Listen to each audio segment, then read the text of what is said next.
Question है, जल्दी से पूछ देती हूँ। Sometimes I have a feeling of डेजा view. Jainism में इसका एक्सप्लेनेशन है, टाइम लूप जैसा कुछ होता है क्या?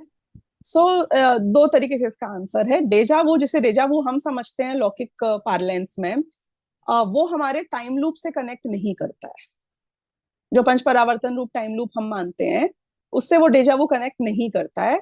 क्योंकि डेजा वू में आप बोलते हो कि I had I already, I think I have already seen this, I have experience this, I was already in this situation. आप हो सकता है पहले उस टाइप की सिचुएशन में हो, लेकिन एक मतलब आप पंच परावर्तन में यदि एक द्रव्य परावर्तन की बात करो, तो द्रव्य परावर्तन भी इतना बड़ा होता है कि आपको कुछ याद नहीं रह सकता है। जाति स्मरण पता है कब होता है, किन चीजों को होता है? जब आप बैक टू बैक संघी पंचेंद्रिय के भाव धारण करते हैं, तो ही आपकी स्मृति कंटिन्यू हो सकती है। यदि एक भी असंगी पंचेंद्रिय का भव हो गया या दूसरा भव हो गया, तो आपकी मेमोरी कभी भी कंटिन्यू नहीं होती। हो सकती है, होती है नहीं बोला मैंने। यानी कि जो जाति स्मरण वगैरह हो जाते हैं कई बार, आप उसी संयोग में पहुंच जाते हो, उसकी पॉसिबिलिटी सिर्फ और सिर्फ तब है जब आप बैक टू बैक संगी पंचेंद्रिय के भव लो। तो डेजा वू में आप बोल रहे हो कि मुझे याद आ गया एकदम से, आई फेल्ट सडनली, तो आपको कैसे याद आ सकता है? आप सेम चित्रा जी तो नहीं थे ना पूर्व भव में, जस्ट इमीडिएटली पूर्व भव में या कंटिन्यूएशन में संगी पंचेंद्रिय के भव में। That's not possible. क्यों? क्योंकि एक सेम चित्रा जी बनने में भी एक द्रव्य परावर्तन लगेगा, और द्रव्य परावर्तन में तो बहुत सारे मतलब इतना बड़ा काल होता है कि आप निगोद में जाके जाने कितनी बार आ जाते हो। तो इसलिए टेक्निकली, साइंटिफिकली डेजा वू आपकी मेमोरी है, ये कनेक्ट नहीं होता है। अब डेजा वू क्यों होता है, कैसे होता है, उसकी बहुत सारी एक्सप्लेनेशन हो सकती हैं, छोटी मोटी बड़ी भी हो सकती हैं, but that's not the topic that we want to analyse and discuss today. We want to understand कि टाइम लूप होता है कि नहीं होता है। टाइम लूप होता है, पंच परावर्तन is the time loop, nothing else, right? यानी कि you will go through the same मतलब द्रव्य, यानी जिस शरीर को आप ऑक्यूपाई करोगे उसमें कर्म और नोकर्म दोनों आ जाते हैं। यानी कि शरीर नोकर्म में आता है, कर्म में आठों कर्मों की पोजीशन एग्जैक्टली सेम होगी आपकी अगेन, जो आज है ऐसी थी अगर आप वापस एक द्रव्य परावर्तन करते हैं तो time loop in case of karma works, time loop in case of no karma works. क्षेत्र परावर्तन में टाइम लूप वर्क्स के मैं वापस यहीं पैदा हो रहा हूँ उसी क्षेत्र में। काल में मैं उसी काल में वापस पैदा हो रहा हूँ, दैट वर्क्स। अगर द्रव्य क्षेत्र काल भव, भव परावर्तन में आप उसी भव में वापस पहुंच जाते हो एग्जैक्टली, दैट वर्क्स, क्योंकि तभी एक भव परावर्तन होता है। एंड भाव परावर्तनों में जो भाव आपके अभी हो रहे हैं वो भी टाइम लूप में रिपीट होते हैं, दैट ऑल्सो वर्क्स। तो everything repeats, yes it does for me, yes. I am not talking about others, I am talking about for my self right now. तो वो बिल्कुल होता है यदि आपके मतलब अनादिकाल से बहुत बार ये सब आप कर चुके हो, ये बात 100% राइट है। लेकिन अब फ्यूचर में यदि एक बार भी सम्यक दर्शन की प्राप्ति हो जाती है और क्षायक सम्यक हो जाता है, तो वैसे ही आप पंच परावर्तन से आउट हो जाते हो। और जिसको एक बार भी सम्यक दर्शन की प्राप्ति हो जाती है, अब वो पंच परावर्तन नहीं करेगा, तो वो उस टाइम लूप से बाहर आ जाता है। तो ये बात सच्ची है। ओके, संजय जी को कुछ पूछना है? बहुत क्विकली खत्म करेंगे। हाँ,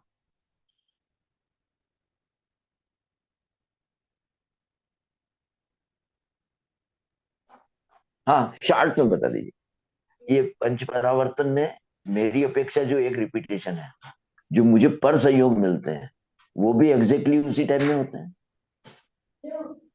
दे कैन बी सिमिलर। अब जैसे आप पहले नरक में गए, एक ही जगह पर गए, तो आपको पहले नरक का तो वही संयोग मिलेगा ना,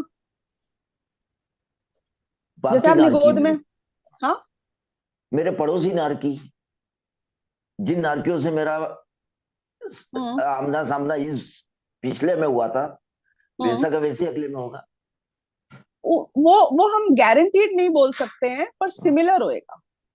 सिमिलर, हाँ, हालत सिमिलर रहेंगे। हाँ, बिल्कुल बिल्कुल। जैसे कि भरत और ऐरावत क्षेत्र में, और 5 भरत हैं 5 ऐरावत हैं, सब में सब कुछ सेम ही हो रहा है, सब पंचम काल में है, उसी टाइम पीरियड में है, वैसे ही ह्रास हो रहा है, वैसे ही धर्म रहेगा, उतने ही जीव जाएंगे वहां से अगले भव में, समझो विदेह क्षेत्र में उतने जीव सम्यक दृष्टि होंगे, सब कुछ सेम हो रहा है।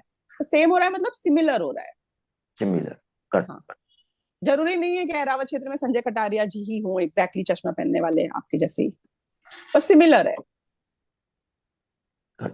हाँ, हमारे जैसे ही height, body quality, temperament, progress, मतलब most of the things they will all mirror each other. Okay, जय जिनेन्द्र दीदी। दीदी जैसे जय एक जिनेन्द्र। बार सम्यक दर्शन होके छूट जाता है तो भी हम मतलब परावर्तन से बाहर हो जाते हैं, या कंटिन्यू होगा तभी हम परावर्तन से बाहर होंगे? देखिए, परावर्तन को दो तरीके से देखा जाएगा। एक पंच परावर्तन में छायक सम्यक में होने के बाद और नित्य निगोद वाले जीव आउट होते हैं, they are not counted as a part of the panch परावर्तन।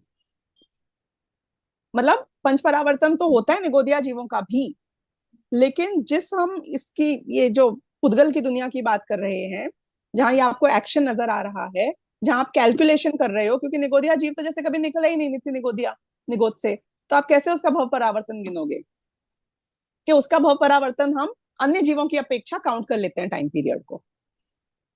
तो एज सच जो ये पंच परावर्तन है, जहां पे ये दुनिया में एक्शन भवों का, क्षेत्रों का, सारा बाकी का नजर आ रहा है, ये सब का सब होता है जिसमें आउटलायर्स हैं, मतलब जिनको आउट ऑफ स्कोप रखा हुआ है, वो है नित्य निगोद वाले जीव और सिद्ध परमात्मा।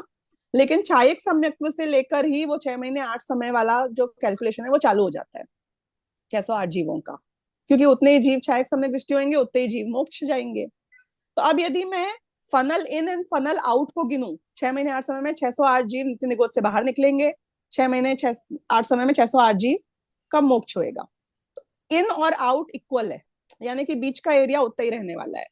तो उसमें यदि आप वर्क बैकवर्ड्स करके देखोगे कि सम्यक दृष्टि भी टेक्निकली, ऐसा लिखा हुआ नहीं आता है शास्त्रों में, पर मैं बोल रही हूँ उतने ही जीवों को सम्यक दर्शन हो पाएगा ना टेक्निकली, क्योंकि फनल इन और आउट उतना ही रहने वाला है। उसमें थोड़े बहुत परम्यूटेशन कॉम्बिनेशन यहाँ वहां भी हो गया, तो भी जिसको भी सम्यक दर्शन हो गया है, अब वो अर्ध पुद्गल परावर्तन से ज्यादा तो नहीं रहेगा। पुद्गल परावर्तन बोलते हैं द्रव्य परावर्तन को, ओनली द्रव्य परावर्तन को। द्रव्य, क्षेत्र, काल, भव और भाव, ये 5 परावर्तन जीव के हैं, इसमें से सिर्फ द्रव्य परावर्तन को बोलते हैं पुद्गल परावर्तन। द्रव्य परावर्तन का भी हाफ कर दो, पुद्गल परावर्तन का हाफ कर दो, यानी उतने ही टाइम रहने वाला है अब सम्यक दृष्टि जीव, यदि एक बार भी सम्यक दर्शन हो गया है तो संसार में, तो हिज डेज आर नंबर्ड।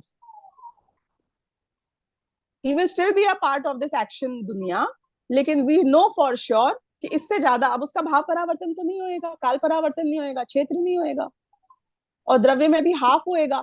यानी कि जरूरी नहीं है कि वो सेम पर्याय को वापस रिपीट करें, यानी कि संजय कटारिया जी वापस संजय कटारिया बनेंगे, उसी शरीर में आएंगे उन्हीं परमाणुओं के साथ, तो एक द्रव्य परावर्तन पूरा होएगा।